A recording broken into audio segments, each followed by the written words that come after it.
Entonces, la primera pregunta era ¿shock o gradualismo? La verdad es que cuando ustedes repasan la historia argentina, todos los programas de shock, salvo el del 59, no solo lograron bajar la inflación, sino que además fueron expansivos. Y además todos los programas gradualistas terminaron mal.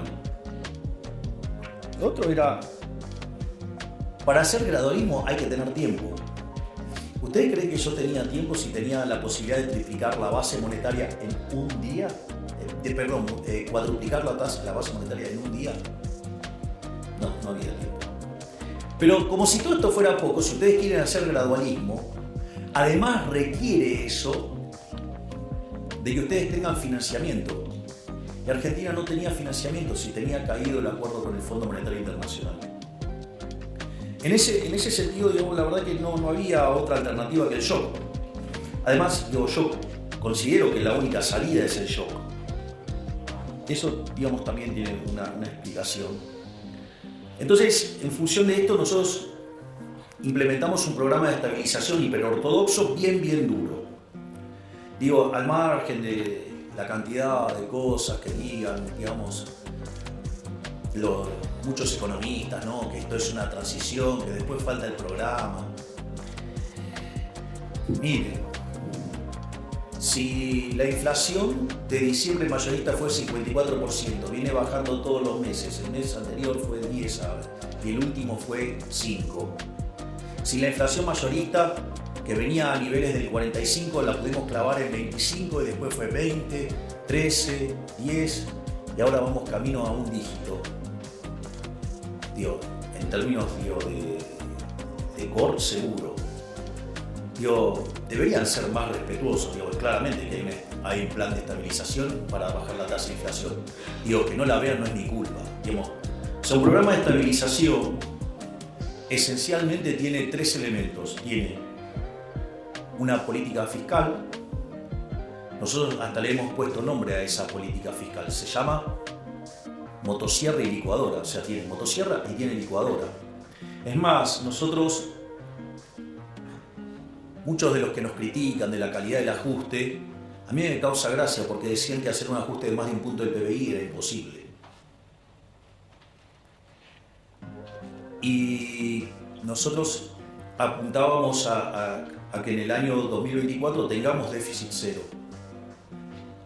Y lo hicimos con tanta convicción que obviamente que tenía licuadora y que tenía motosierra. Y después creíamos que lo íbamos a poder lograr en el primer trimestre. Y lo logramos en el primer mes. O sea, enero tuvimos déficit financiero nulo. De hecho, nos criticaron y dijeron que en febrero hasta nos explotaba el déficit primario. Nuevamente, déficit cero. Y les voy avisando que el día 22 voy a estar anunciando los números. Vamos a estar haciendo una cadena nacional donde además vamos a estar anunciando los números fiscales. Y les aviso que el primer trimestre del año terminó con resultado financiero positivo. Es decir, con lo cual, digamos, a todos esos analistas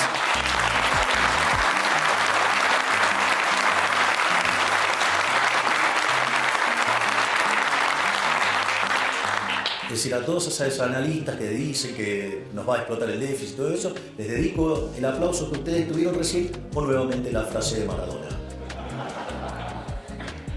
El otro elemento es el tema de la política monetaria.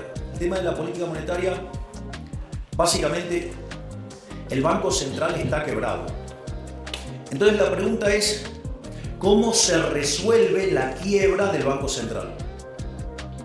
Es decir, porque esta es la clave. La quiebra de un banco central se resuelve licuando sus pasivos. O sea, con el tamaño del problema argentino implicaba un nivel de precios estratosférico hasta que licuaran tanto los pasivos que el patrimonio neto por lo menos quedara nulo. Hasta ahí vamos. Si esto es así, quiere decir que dado ese nivel de precios para resolver el saneamiento del Banco Central está en la estratosfera, dado los precios de hoy, la línea que une esos dos niveles de precios le da la tasa de inflación implícita. Por lo tanto, era fundamental sanear el Banco Central ¿para qué? Para que ese nivel de precios estratosférico que dejaba nulo el patrimonio del Banco Central fuera bajando. Y en la medida que ese nivel de precio bajara, por lo tanto la tasa de inflación esperada tiene que bajar. Naturalmente, digamos, ahí también arrancamos con un proceso de saneamiento del Banco Central. Ahí también nos encontramos con algunas críticas.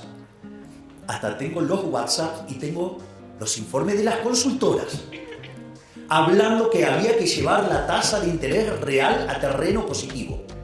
Si hubiéramos hecho eso, en lugar de haber descomprimido el balance del Banco Central como lo hemos hecho hasta ahora, les cuento que en lo que va del año ya hubiéramos metido 4 bases monetarias más en instrumentos remunerados. Entonces ahora estaríamos discutiendo qué cosa. No, esto es insostenible. Estaríamos hablando de la pelota de las LELIQs o la pelota de los pases o no sé qué cosa, y en una bola de nieve que nos iba a arruinar en una hiperinflación. Ahora todos ellos están todos escondidos, nadie dice nada.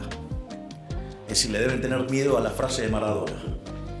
Pero dicho de otra manera, lo importante es que la contracara de ese déficit cuasi fiscal de 10 puntos del PBI ya lo llevamos a 4.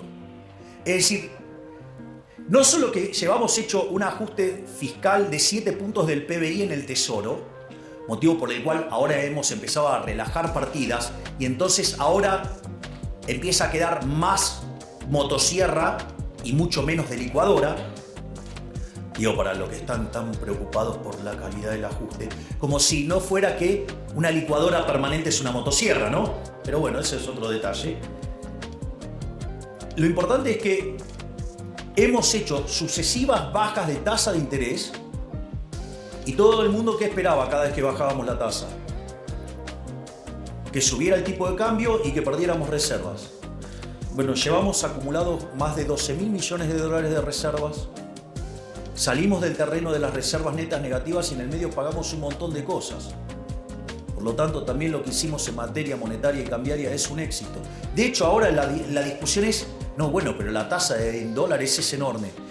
Y entonces, si yo le hubiera puesto en términos reales positivos, hubiera sido todavía más grande. Entonces, que más o menos se pongan de acuerdo qué quieren decir con la tasa de interés, porque nosotros siempre tuvimos claro que era un problema de arbitraje con la tasa en los dólares. Es decir, no mirar como un cavernícola, digamos, la tasa de interés real en una economía cerrada. Por lo tanto, digo, ¿qué es lo que hemos, y obviamente que hicimos el ajuste del tipo de cambio? Si ustedes se acuerdan, cuando nosotros estábamos en campaña decían que con nosotros el tipo de cambio iba a estar en 6.000, en 10.000. Me parece que le erraron por un poquito. Entonces, digo, ¿qué tenemos en materia de resultados? No solo que hemos logrado el déficit cero, sino que nos hemos pasado un poco. Digamos, en lugar de hacer un ajuste de 5 puntos del PBI, hicimos uno de 7. Eso lo pueden ver en un trabajo que hizo Nadine Argañadás, que de hecho lo circuló por Twitter. Y además, bajamos el cuasi fiscal en 6 puntos, o sea que hicimos un ajuste de 13 puntos del PBI. Es decir, acabamos de hacer el ajuste fiscal más grande en la historia de la humanidad, porque además encima lo hicimos en 3 meses. Si esto es importante, digo, pero eso es justamente lo que permitió evitar la hiperinflación. Además, una de las características que tiene el tema del déficit cero y que es muy importante es lo siguiente: cuando ustedes tienen déficit financiero nulo, significa que la deuda no sube. Si la deuda no sube, la relación deuda-producto no sube. Por lo tanto, ustedes están en un sendero sostenible, es decir, ustedes pasan a ser solventes. Y si ustedes pasan a ser solventes, el precio de los bonos tiene que subir. Y de hecho, de $18 que estaban cuando nosotros asumimos, hoy están cerca de 60. Y el riesgo país, que estaba en 2.900, hoy está en 1.200. Y si logramos bajar 200 puntos básicos más el riesgo país, ya podemos ingresar a los mercados de deuda. Este ajuste fue tan fuerte y tan positivo la forma en que lo hicimos, que además, cuando fuimos a negociarlo al fondo, mientras que todos los analistas decían que nuestro programa era inconsistente y que una revisión del fondo con programas caídos, como el caso argentino, demandan como 3 meses, nosotros sacamos el acuerdo en un fin de semana. Se imaginan cuál es la frase.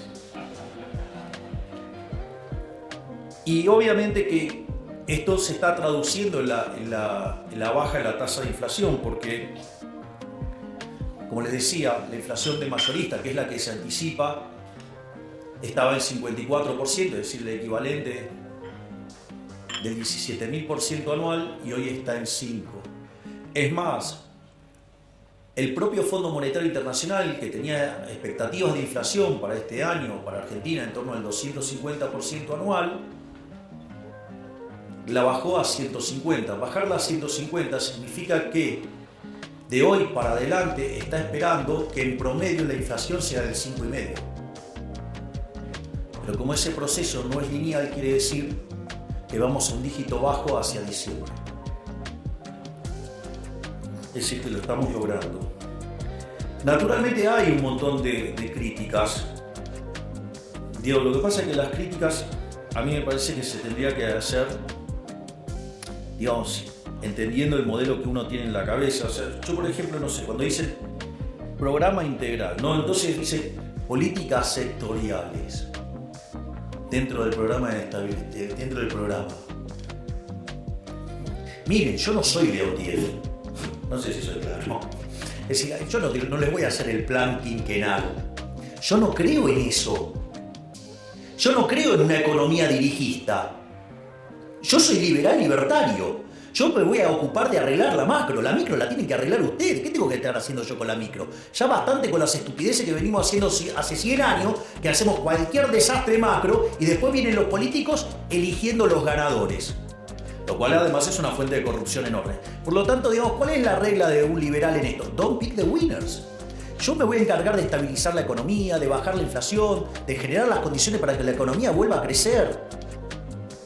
El resto es todo de ustedes. Es decir, el que mejor esto lo explica es Claudio Suchovicki. Tiene un ejemplo fabuloso. Milei se va a ocupar de la inflación, sí. Se va a ocupar del déficit fiscal, sí. Se va a ocupar de la cuestión cambiaria, sí. Se va a ocupar de limpiar el balance del Banco Central, sí. ¿Se va a encargar de su negocio de pizzería? No. Usted tiene dos pizzerías, una le va bien, otra le va mal. Tiene el mismo contexto internacional, tiene la misma macro. Yo no me voy a ocupar de la pizzería, eso es un problema micro, eso lo tienen que resolver ustedes. ¿Qué tengo que estar haciendo yo metiéndome en el negocio de cada uno de ustedes? Digo, no se puede ser tan fatalmente arrogante.